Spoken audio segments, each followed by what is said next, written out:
जय हिंद मेरे प्यारे साथियों। आज हम देखेंगे उत्तर प्रदेश जीके और ये जीके का पार्ट 1 है और जो बार बार परीक्षाओं में पूछे हुए क्वेश्चन है उन्हीं का मैं यूपी जीके का एक संपूर्ण निचोड़ है। तो इसमें चैप्टर वाइज जो है यूपी जीके का संपूर्ण निचोड़ मिलेगा। तो इसमें टॉप 150 क्वेश्चन है जो उत्तर प्रदेश के किसी भी परीक्षा में अति महत्वपूर्ण है और जो मैंने खुद से नोट्स तैयार किए हैं वही आपसे मैं शेयर कर रहा हूँ। तो उत्तर प्रदेश पुलिस की तैयारी कर रहे हैं, किसी भी एग्जाम की तैयारी कर रहे हैं, यदि आप ये वीडियो देख के जाएंगे आपको एक भी क्वेश्चन मिस होने वाला नहीं है। तो चलिए दोस्तों, बिना टाइम गवाए हुए शुरू करते हैं। यदि आप चैनल पर नए हैं, चैनल को जरूर सब्सक्राइब कर लेना और वीडियो को लाइक करके जाना। चलिए दोस्तों, बहुत ही मज़ा आने वाला है। चलिए शुरू करते हैं। सबसे पहले देखेंगे प्रदेश का नाम। और जैसा कि आपको पता है अपने राज्य का नाम उत्तर प्रदेश है। तो उत्तर प्रदेश नाम कब पड़ा? इसके पहले बहुत सारे नाम रह चुके हैं उत्तर प्रदेश के। तो जो आपके एग्जाम में पूछा जाता है सीधा, कई बार यूपी पीसीएस हो, यूपी एसआई हो, यूपी पुलिस हो या उत्तर प्रदेश जीके जहाँ भी आती वहाँ से यहाँ से क्वेश्चन 99% बन ही जाता है। तो सबसे पहले देखते हैं कि 1836 में उत्तर प्रदेश का पहले क्या कहते थे। तो उत्तर पश्चिम प्रांत कहते थे और 1877 में फिर से इसका नाम चेंज करके क्या रखा गया, उत्तर पश्चिम प्रांत एवं अवध कहा जाता था। उसके बाद में 1902 में फिर से चेंज किया गया और इसे आगरा एवं अवध का संयुक्त प्रांत कहा जाता था। और 1937 में इसे केवल संयुक्त प्रांत कहते थे। और फाइनली 24 जनवरी 1950 को, जैसा कि आपको पता है कि देश अपना आज़ाद हो चुका है और तब इसका नाम उत्तर प्रदेश पड़ा था। तो 24 जनवरी को ही उत्तर प्रदेश स्थापना दिवस भी मनाया जाता है, ये भी आपको याद रखना है। और जैसा कि आप देख रहे हैं कि अपने राज्य के नाम पहले क्या क्या रहे, उसी तरीके से अपने राज्य की राजधानियाँ भी चेंज होती रहीं, जैसे जैसे नाम चेंज होते रहें। तो सबसे पहले देखते हैं कि 1836 में उत्तर प्रदेश की राजधानी क्या थी, आगरा थी। और 1858 में इसे इलाहाबाद लाई गई और 1920 में इसे लखनऊ बनाया गया, वो भी आंशिक रूप से। 1935 में पूर्णतः जो लखनऊ राजधानी बना दी गई। तो आज भी जो है अपनी राजधानी उत्तर प्रदेश की लखनऊ है, क्योंकि 1935 के बाद में आज से कोई भी परिवर्तन नहीं किया गया। और उत्तर प्रदेश राज्य का गठन कब हुआ? 24 जनवरी 1950 को, जैसा कि मैंने ऊपर बताया था। और राज्य का पुनर्गठन 1 नवंबर 1956 को हुआ। और राज्य का एक बार विभाजन भी हो चुका है। और राज्य का विभाजन कब हुआ था? 9 नवंबर 2000 को।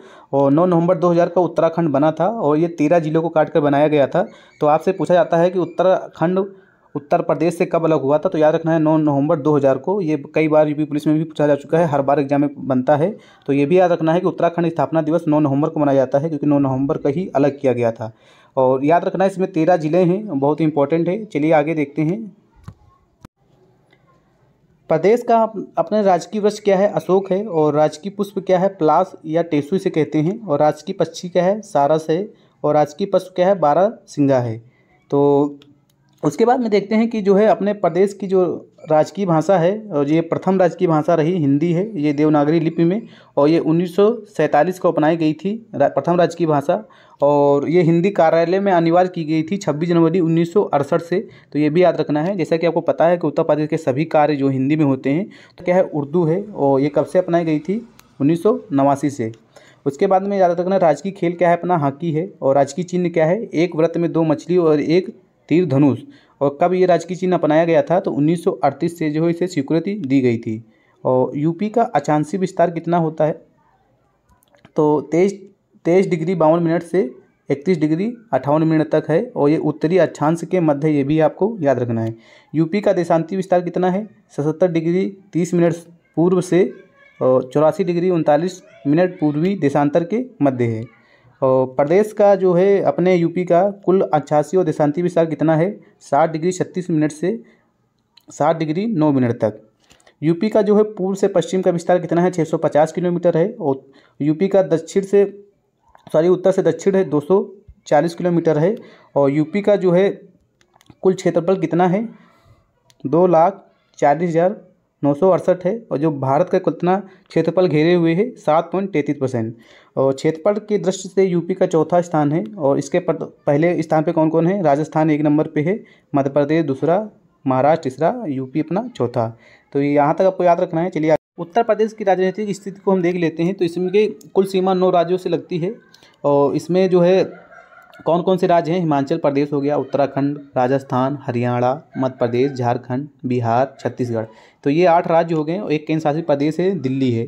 तो ये आपको याद रखना है। और कौन कौन से राज्य किधर टच करते हैं? आपसे पूछ सकता है कि उत्तर में जो है कौन सा राज्य है और यूपी के दक्षिण में कौन सा राज्य है। तो ये भी आपको याद रखना है। तो यदि आपसे पूछे कि उत्तर में कौन कौन से राज्य हैं, तो हिमाचल प्रदेश, उत्तराखंड जो यूपी के उत्तरी ओर हैं, और जो पूर्वी ओर हैं झारखंड और बिहार है। और दक्षिण में क्या है? छत्तीसगढ़ और मध्य प्रदेश है। और पश्चिम में राजस्थान है, हरियाणा है और केंद्र शासित प्रदेश दिल्ली भी है, तो आपको याद रखना है।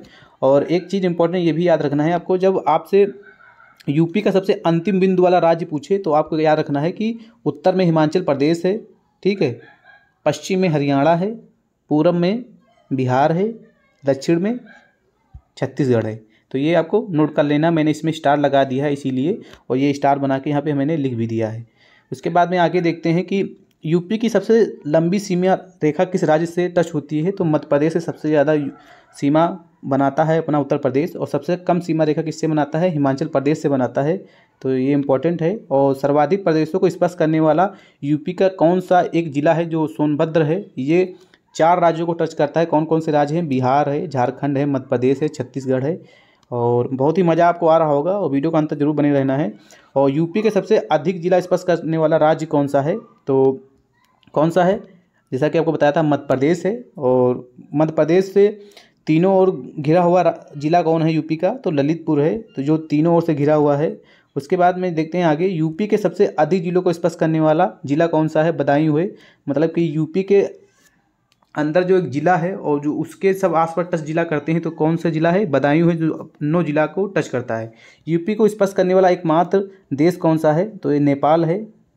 और यूपी के 7 जिला नेपाल को स्पर्श करते हैं, तो ये भी आपको पता होना चाहिए, यहाँ से क्वेश्चन पूछ लेता है। पीलीभीत, नंबर 2 लखीमपुर, बहराइच, श्रावस्ती, बलरामपुर, सिद्धार्थनगर, महाराजगंज। इंपॉर्टेंट है, आपको याद रखना है। यूपी के सर्वाधिक क्षेत्रफल वाला जिला कौन सा है, लखीमपुर खीरी नंबर 1 पे है, नंबर 2 पे सोनभद्र, नंबर 3 पे हरदोई, नंबर 4 पे सीतापुर। तो ये 4 क्रम है घटते हुए क्रम में, सबसे नंबर 1 पे लखीमपुर खीरी है। और सबसे कम क्षेत्रफल वाला जिला कौन सा है, तो इंपॉर्टेंट है, याद रखना है, कौन सा है, हापुड़ है। उसके बाद में क्या है, संत कबीर नगर है, और गाजियाबाद और शामली। तो ये यूपी के सबसे कम क्षेत्रफल वाले जिला हैं। उसके बाद में आगे देखते हैं, यूपी के वे जिला जो राष्ट्रीय राजधानी क्षेत्र में शामिल हैं, इसे एनसीआर भी कहा जाता है, तो यहाँ से भी क्वेश्चन बन जाता है। तो गाजियाबाद, हापुड़, मेरठ, गौतम बुद्ध नगर, बुलंदशहर, मुजफ्फरनगर, शामली, बागपत। तो ये आपको याद रखना है। अब हम देखते हैं कि यूपी के सबसे पूर्वी जिला, पश्चिमी जिला कौन कौन से हैं, ये सब चीज़ें आपको याद होना चाहिए। तो यूपी का सबसे उत्तरी जिला सहारनपुर है, सबसे पूर्वी बलिया है, सबसे दक्षिणी सोनभद्र है, सबसे पश्चिमी शामली है। तो आपसे पूछ सकते हैं सीधा, आपको ये इंपॉर्टेंट है, याद रखना है। और अब हम देखते हैं कि विभिन्न राज्यों को स्पर्श करने वाले यूपी के जो जिला हैं, तो उनको आपको देखना है। जैसे कि हिमाचल प्रदेश से एकमात्र जिला सहारनपुर टच होता है, तो आपसे पूछ सकता है सीधा क्वेश्चन कि हिमाचल प्रदेश से यूपी कितने जिला टच करते हैं, तो 1 जिला टच करता है। वहीं उत्तराखंड से अगर पूछ दे तो कितने जिला टच करते हैं, 7 जिला टच करते हैं। कौन कौन से वो 7 जिला हैं, सहारनपुर, मुजफ्फरपुर नगर, बिजनौर, मुरादाबाद, रामपुर, बरेली, पीलीभीत। और उसके बाद में देखते हैं कि झारखंड से एकमात्र जिला सोनभद्र टच होता है, वहीं छत्तीसगढ़ से भी एकमात्र जिला सोनभद्र टच होता है। तो आपसे एग्जाम में ये भी बन सकता है कि कौन से राज्य से कितने ज़िले टच करते हैं, जैसा कि हमने बता दिया है, तो लिख भी दिया है, तो आपको ये याद रखना है, ठीक है। उसके बाद में हम आगे देख लेते हैं कि बिहार से कितने जिला टच होते हैं यूपी के, तो 7 जिला टच होते हैं, महाराजगंज, कुशीनगर, देवरिया, बलिया, गाजीपुर, चंदौली, सोनभद्र। उसके बाद में राजस्थान से कितने जिला टच करते हैं, 2, मथुरा और आगरा। मध्य प्रदेश से 11 जिला टच करते हैं, सोनभद्र, मिर्ज़ापुर, प्रयागराज, चित्रकूट, बांदा, महोबा, झांसी, ललितपुर, आगरा, इटावा, जालौन। और आपको याद रखना है कि जो ये 11 जिला टच करते हैं, ये इन्हें बुंदेलखंड के जिला भी बोला जाता है। तो आपसे ये भी पूछ लेते हैं कि बुंदेलखंड के निम्नलिखित कौन सा जिला है, कौन सा नहीं है, जैसा कि मैंने एग्जाम दिया था, वहाँ से क्वेश्चन बना था, तो ये आपको ये भी याद रखना है। और हरियाणा से कितने जिला टच करते हैं, तो 6 जिला टच करते हैं। कौन कौन से जिला, सहारनपुर, शामली, बागपत, गौतम बुद्ध नगर, अलीगढ़ और मथुरा। तो आपको याद रखना है। आर्थिक संभाग कितने हैं, 4 हैं। जिलों की संख्या कितनी है, 75 है। मंडलों की संख्या 18 है। नगर निगम 17 हैं। नगर न्याय पंचायतों की संख्या 8135 है। कुल ग्रामों की संख्या 1,06,774 है। आबाद ग्रामों की संख्या कितनी है, 97,814 है। और नगर निकाय की संख्या या पालिका परिषद की संख्या 198 है। और नगर पंचायत की संख्या कितनी है, 439 है। तहसीलों की संख्या 350 है। ब्लॉकों की संख्या 826 है। तो ये सब चीज़ें इंपॉर्टेंट है जो फैक्ट मैंने लिखे हैं। और अब हम देख लेते हैं कि यूपी के सबसे जो बड़े मंडल हैं, जो सबसे क्वेश्चन बन जाता है, तो कौन कौन से हैं? कानपुर है, मेरठ है, लखनऊ है। तो इसमें 6 जिला लगते हैं जो मंडल हैं। जैसे कानपुर मंडल में पूछ सकता है कितने ज़िले हैं, तो 6 हैं ज़िले। मेरठ में 6, लखनऊ में 6। यूपी के सबसे छोटे मंडल सहारनपुर है, झांसी है, बस्ती है। तो इसमें मात्र कितने कितने जिला लगते हैं? 3 जिला हैं। तो आपसे पूछ सकता है सबसे छोटा मंडल कौन सा है, तो सहारनपुर, झांसी, बस्ती, ये याद रखना है। और यूपी में विकास प्राधिकरण की संख्या कितनी है? 28 है। यूपी में योजनाबद्ध नगर कितने हैं? Kanpur city, greater Noida, Noida. और यूपी में सर्वाधिक वैधानिक नगरों के जिला बदायूं है और न्यूनतम वैधानिक वाला श्रावस्ती है। विधानमंडल अपना कैसा है? द्विसदनात्मक है। प्रथम विधानमंडल की स्थापना जुलाई 1937 में हुई। विधानसभा सीट 404 हैं। इसमें से 403 निर्वाचित होते, एक मनोनीत किया जाता है एंग्लो इंडियन। उत्तराखंड बनने से पहले विधानसभा सीटें कितनी थी? 425 थी। सर्वाधिक विधानसभा सीटों वाला अपना जिला है प्रयागराज जिला, इसमें 12 सीटें हैं। और न्यूनतम विधानसभा सीटों वाला कौन सा है बताओ? चित्रकूट, महोबा, श्रावस्ती, तीनों हैं। तो इसमें से कोई भी ऑप्शन में आ सकता है। तो इसमें 2 सीटें हैं। विधानसभा में आरक्षित सीटों की कुल संख्या कितनी है? 86 है। 84 SC हैं, 2 ST हैं। विधान परिषद का गठन कब हुआ था? 1937 में हुआ था। विधान परिषद की सीटें कितनी हैं? अब 100 हैं। इंपॉर्टेंट है, याद रखना है। उत्तराखंड राज्य के निर्माण के पूर्व प्रदेश की विधान परिषद की सीटें कितनी थी? 108 थी, जो अब कितनी हैं? 100 हैं। राज्यसभा सीटें 31, लोकसभा सीटें 80 हैं। यूपी में लोकसभा में अनुसूचित जाति, इसे SC बोलते हैं, इसके आरक्षित सीटें 17 हैं। और यूपी में लोकसभा में अनुसूचित जनजाति की सीटें 1 भी नहीं, 0 हैं। मतदाताओं के दृष्टि से प्रदेश का सबसे बड़ा संसदीय क्षेत्र गाजियाबाद है, यहाँ सबसे ज़्यादा वोटिंग होती है। और सबसे छोटा बागपत है। इंपॉर्टेंट है, याद रखना है। प्रदेश में पहली बार राष्ट्रपति शासन कब लगा? 25 फरवरी 1968 को। तो आपको अब तक 10 बार राष्ट्रपति शासन लगाया जा चुका है। और प्रदेश के प्रथम मुख्यमंत्री कौन से बताओ? गोविंद बल्लभ पंत थे। प्रदेश की पहली महिला मुख्यमंत्री सुचेता कृपलानी रहीं। उत्तर प्रदेश के मुख्यमंत्री और देश के प्रधानमंत्री बनने वाले व्यक्ति कौन कौन हैं? जो पहले उत्तर प्रदेश के मुख्यमंत्री भी रहे, बाद में प्रधानमंत्री बने देश के, तो चौधरी चरण सिंह और विश्वनाथ प्रताप सिंह, ये 2 लोग ऐसे हैं जो यूपी के मुख्यमंत्री रहते हुए भी प्रधानमंत्री का पद भी ग्रहण किया। सबसे कम उम्र के मुख्यमंत्री अखिलेश यादव बने थे।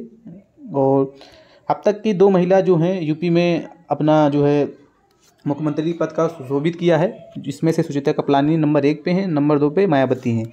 सर्वाधिक बार रहने वाला या वाली कुछ भी कह सकते हो, मायावती हैं। अभी तक ये 4 बार लगातार मुख्यमंत्री रह चुकी हैं, 4 बार मतलब बन चुकी हैं। और प्रदेश में प्रथम उप मुख्यमंत्री चौधरी चरण सिंह है। और प्रदेश के प्रथम राज्यपाल सरोजिनी नायडू रही हैं। इंपॉर्टेंट है, याद रखना है। और विधान परिषद के प्रथम सभापति कौन से रहे? चंद्रभाल रहे। सर्वाधिक बार विधान परिषद के सभापति वीरेंद्र स्वरूप रहे हैं। इंपॉर्टेंट है, याद रखना है। प्रथम विधानसभा अध्यक्ष श्री पुरुषोत्तम दास टंडन रहे। सर्वाधिक बार विधानसभा अध्यक्ष रहने वाले व्यक्ति कौन रहे? आत्माराम गोविंद खेर तथा केसारीनाथ त्रिपाठी, ये 3 बार रह चुके हैं। गोविंद मुख्यमंत्री तथा विधानसभा अध्यक्ष दोनों पद पर रहने वाले व्यक्ति कौन रहे? श्रीपति मिश्र तथा बनारसी दास। तो यहाँ तक के आपके जो इंपॉर्टेंट 150 क्वेश्चन थे मैंने डिस्कस कर लिए हैं। ये चैप्टर वाइज है, तो बहुत ही महत्वपूर्ण वीडियो है। यदि पसंद आए तो वीडियो को जरूर लाइक करना, चैनल को सब्सक्राइब करना। मिलते हैं फिर नेक्स्ट वीडियो में, जब तक के लिए जय हिंद।